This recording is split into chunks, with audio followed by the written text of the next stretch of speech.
Hi everyone! Alam ko medyo late na to dahil February 13 na. Pero gagawa tayo ng Valentine's Day makeup look. Easy lang tong makeup look na to. Fresh-freshan lang ang atake. Ganon. Hindi naman sobrang pangmalakasan. So, kayang-kaya nyong gawin to. First, maghilamos kayo, mag-skincare kayo, kaya maligo kayo. Dapat malinis yung mukha nyo bago tayo mag-makeup. And kung makikipag-date ka, maligo ka, girl. Gamit tayo ng primer. Kung anong primer na meron ka dyan, bahala ka, pwede mong gamitin. Yung gamit ko is yung Stay Genius. Tsaka yung camera ng phone ko, naka-Android ako.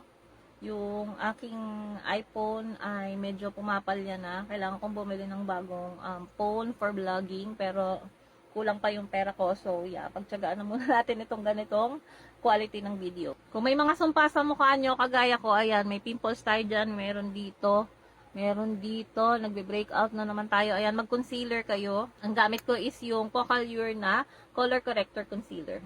Pasensya na, parang hindi ganun kaganda yung timpla ng liwanag. Naka-Android phone ako, so wala tayong magagawa dyan. For the foundation, gagamitin ko yung aking Maybelline Fit Me Matte Poreless. I'm in the shade 220. May bago na akong binili, pero simutin natin tong luma ko. Pwede kayong gumamit ng kahit na anong foundation na favorite nyo. Ayan, gagamit lang ako ng brush. Pwede kayong gumamit kung anong gusto nyo. Kung gusto nyo ng beauty blender, or brush, or gusto nyong kamayin, okay lang. Basta pag nag-apply kayo ng foundation, ganyan, patap, tap, tap, huwag nyong i-ganon, huwag nyong i-drag, kasi mas maganda yung lapat kapag pag ganitong tap, tap, tap. Pag dinadrag natin, parang more on sa brush lang siya napupunta. Ang ganda nitong Maybelline Fit Me, kasi ang ganda ng coverage niya, o tingnan nyo. Hindi maganda yung lighting, parang ang puti-puti ng mukha ko. Pero, yeah, yung Maybelline Fit Me, maganda yung coverage niya. Tingnan nyo, parang nawala yung mga redness sa mukha ko. Yung mga pimples dyan. Hindi na masyadong halata. Magkikilay lang ako. Gagamitin ko itong aking Bay Pretty Thickening Eyebrow Gel. And itong eyebrow pencil na tag na 9 pesos lang yata. Mamurahin lang to. Ganda nitong eyebrow gel na to from Bay Pretty or eyebrow mascara. Yun naman yung aking brows. Napakanipis niyan. Medyo kalbo-kalbo pa. And ang maganda dito sa Bay3 is meron siyang hair-like fiber. So, parang napapakapal niya yung aking brows. So, ayan na siya. Ilaline ko naman ng eyebrow pencil para mas define. Huwag kayong mag-alala kung mukhang makalat. Linisin ko yan mamaya. Just do your brows as usual kung saan kayo comfortable. So, ayan, with concealer and angle brush, lilinisin ko lang yung gilid niya para mas define yung ating brows. Kung nung year 2000 ang usong kilay is one liner, inabutan ko pa yon. Ngayon ang usong brows is yung bushy and thick. Ganyan ang ating kilay.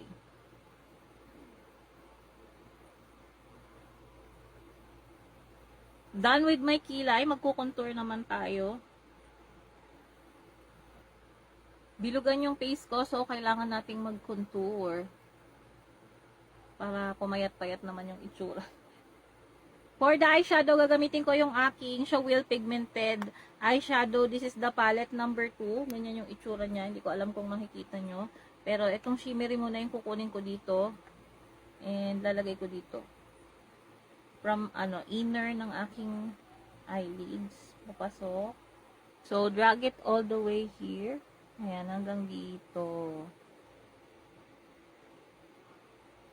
And then, this one, sa outer papasok.